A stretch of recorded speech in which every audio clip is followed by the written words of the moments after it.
ಸಂಪುಟ ಮತ್ತೆ ಪುನರ್ರಚನೆ ಆಗ್ತಾ ಇದೆ. ಈ ಬಾರಿ ಎರಡು ಮೂರು ಬಾರಿನೂ ಕೂಡ ನಿಮ್ಗೆ ಅವಕಾಶ ಇರಲಿಲ್ಲ. ಈ ಬಾರಿ ಸಿಗುತ್ತೆ ಅಂತ ಇದ್ದಿತ್ತು, ಆದರೆ ಇನ್ನೂ ಮತ್ತೆ ಮುಂದೆ ಹೋಗ್ತಾ ಇದೆ. ಇನ್ನೂ ಒಂದು 15 ದಿವಸ ಬಹುಶಃ ಈ ಒಂದು ರಾಜ್ಯಸಭಾ ಮತ್ತು ಮೇಲ್ಮನೆಯ ಒಂದು ಚುನಾವಣೆ ಆದ ನಂತರ ಈ ಒಂದು ಎಕ್ಸ್ಪ್ಯಾನ್ಷನ್ ಆಗ್ತದೆ.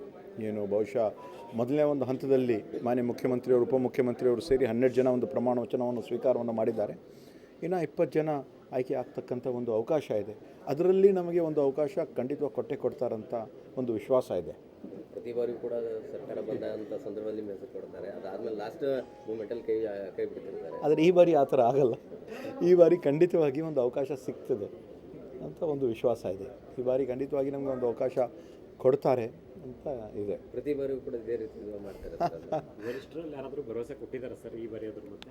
ಇಲ್ಲ, ವರಿಷ್ಠರು ಎಲ್ಲರೂ ಸೇರಿ ದೆಹಲಿಯಲ್ಲಾಗಲಿ ಮತ್ತು ನಮ್ಮ ಕರ್ನಾಟಕ ರಾಜ್ಯದ ಎಲ್ಲ ವರಿಷ್ಠರಾಗಿ ನಾವು ಮಾಡಿರುವಂಥ ಒಂದು ಕೆಲಸ ಕಾರ್ಯಗಳನ್ನು ಒಂದು ನಿಷ್ಠೆ ಮತ್ತು ಮಾಡಿರುವಂಥ ಕೆಲಸ ಕಾರ್ಯಗಳು ಅದು ಕಲ್ಯಾಣ ಕರ್ನಾಟಕ ಅಭಿವೃದ್ಧಿ ಮಂಡಳಿಯಲ್ಲಾಗಲಿ ಮತ್ತು ಚೀಫ್ ವಿಪ್ ಆಗಿ ಕೆಲಸವನ್ನು ಮಾಡಿದವರಾಗಲಿ ದೆಹಲಿಯ ವಿಶೇಷ ಪ್ರತಿನಿಧಿಯಾಗಿ ಮಾಡ್ತಕ್ಕಂಥ ಒಂದು ಕೆಲಸ ಎಲ್ಲವನ್ನು ಗಮನದಲ್ಲೂ ತಗೊಂಡು ನಮ್ಮ ಕಲ್ಯಾಣ ಕರ್ನಾಟಕ ಒಂದು ಅಭಿವೃದ್ಧಿ ಮಂಡಳಿಯಲ್ಲಿ 10 ಕೆಲಸಗಳು ಅಕ್ಷರಾವಿಷ್ಕಾರ, ಆರೋಗ್ಯ ಆವಿಷ್ಕಾರ, ಅರಣ್ಯ ಆವಿಷ್ಕಾರ ಮತ್ತು ಅಲ್ಪಸಂಖ್ಯಾತರ ಅಭಿವೃದ್ಧಿ, ಹಿಂದುಳಿದ ವರ್ಗದ ಅಭಿವೃದ್ಧಿ, ಶೋಷಿತ ಜನಾಂಗದ ಅಭಿವೃದ್ಧಿ ಅಂತ ಕೆಲಸ ಕಾರ್ಯಗಳಾಗಲಿ ಮತ್ತು ಪ್ರಜಾಸೌಧ ಆಗಲಿ ಮತ್ತು ಈ ಒಂದು ಜಲಭಾಗ್ಯ ಅಂತ ಇರ್ತಕ್ಕಂಥ ಒಂದು ಕಾರ್ಯಕ್ರಮ ಈ ಬಾಗಿ ವಿಶೇಷವಾಗಿ ಒಂದು PPDAW ಅಂದರೆ ಪಾಲಿಸಿ ಮತ್ತು ಒಂದು ಡೇಟಾ ಅನಾಲಿಸಿಸ್ ವಿಂಗ್ ನಾವು ಮಾಡ್ತಕ್ಕಂಥ ಒಂದು ಕೆಲಸವೂ ಕೂಡ ಈ ಸತಿ ಒಂದು ಮಾಡ್ತಾಯಿದ್ದೀವಿ. ಹೆಚ್ಚಿನ ಒಂದು ಆದ್ಯತೆ ಪ್ರೊಫೆಸರ್ ಗೋವಿಂದರಾವ್ ಅವರು ಕೊಡ್ತಕ್ಕಂಥ ಒಂದು ರೀತಿಯಿಂದ ನಾವು ಮಾಡ್ತಾಯಿದ್ದೀವಿ.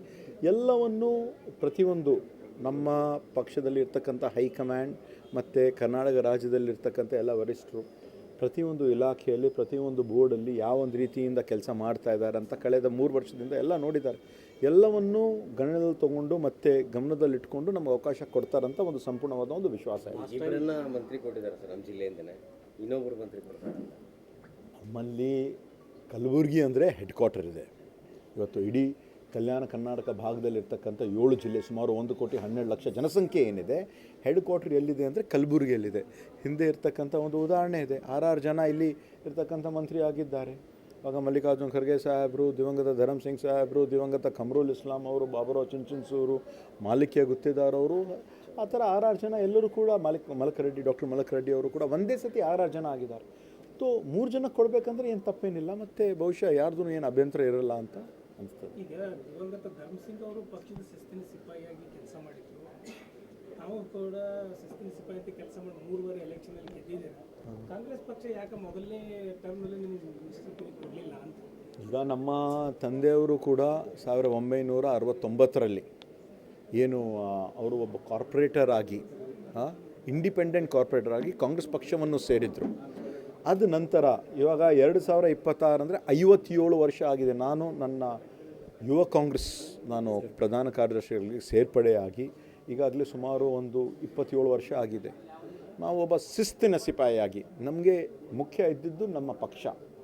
ಮೊದಲು ನಮ್ಮ ಕಾಂಗ್ರೆಸ್ ಪಕ್ಷ ಈ ಒಂದು ರೀತಿಯಿಂದ ಎಲ್ಲವನ್ನು ಸ್ವಲ್ಪ ತಡ ಆಗ್ತದೆ, ಆದರೆ ದೇರ್ಸೆ ಆಯಂಗೆ ಮಗ ದುರಸ್ತ್ ಆಯಂಗೆ ಖಂಡಿತವಾಗಿ ಬಂದೇ ಬರ್ತೀವಿ, ಆಗ್ತೀವಿ ಅಂತ ಒಂದು ವಿಶ್ವಾಸ ಇದೆ. ವಿಸ್ತರಣೆ ಯಾವಾಗ ಅಂತ ಏನಾದರೂ ಹೇಳಿದ್ರೆ ಬಹುಶಃ ನಂಗೆ ತಿಳಿದಿರುವಂತೆ ಈ ಒಂದು ರಾಜ್ಯಸಭಾ ಮತ್ತು ಮೇಲ್ಮನೆಯ ಒಂದು ಚುನಾವಣೆ ಆದ ನಂತರ 24 ತಾರೀಕು ನಂತರ 30 ತಾರೀಕುವರೆಗೆ ಆಗ್ತದೆ ಅಂತ ಅನಿಸ್ತದೆ. ನಾವು ಒಬ್ಬರೇ ಅಲ್ಲ, ಎಲ್ಲರೂ ಶಾಸಕರುಗಳು, ಹೊಸಬರು ಶಾಸಕರು ಸ್ಪೆಷಲಿ ಹಳಿಬರಿಗೆ ಕೈಬಿಟ್ಟು ಹೊಸಬರಿಗೆ ಅವಕಾಶ ಕೊಡಬೇಕು ಅನ್ನೋಂಥ ಕೂಗು ನಮ್ಮ ಕಾಂಗ್ರೆಸ್ ಪಾರ್ಟಿನಲ್ಲಿ ಭಾಳ ಇತ್ತು.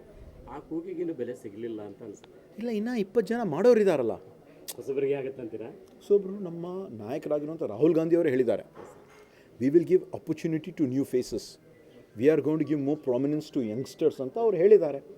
ಸೊ ಇನ್ನೂ ಒಂದು 15-20 ದಿವಸದಲ್ಲಿ ಎಲ್ಲರೂ ಗೊತ್ತಾಗ್ತದೆ, ಅವ್ರು ಖಂಡಿತವಾಗಿ ಮಾಡ್ತಾರೆ ಅಂತ ಇದೆ. ಹಾಗೆ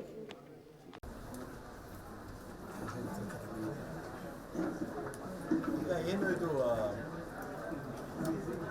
ಇಡೀ ದೇಶದಲ್ಲಿ ಪ್ರಜಾಪ್ರಭುತ್ವ ಇಲ್ಲ, ದೇಶ ಸರಿಯಾಗಿ ಇರಬೇಕು ಅಂದರೆ ಒಂದು ಪ್ರಬಲವಾದ ವಿರೋಧ ಪಕ್ಷದವರು ಇರಬೇಕು.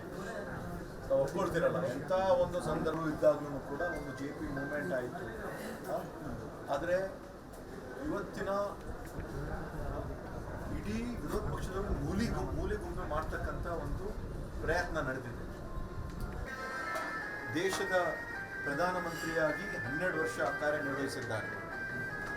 ಆದರೆ if you like this video ಬೇಗ ಲೈಕ್ ಮಾಡಿ, ಕಾಮೆಂಟ್ ಮಾಡಿ, ಶೇರ್ ಮಾಡಿ ಹಾಗೂ ಯೋಯೋ ಟಿವಿ ಕನ್ನಡವನ್ನು ಸಬ್ಸ್ಕ್ರೈಬ್ ಮಾಡಿ.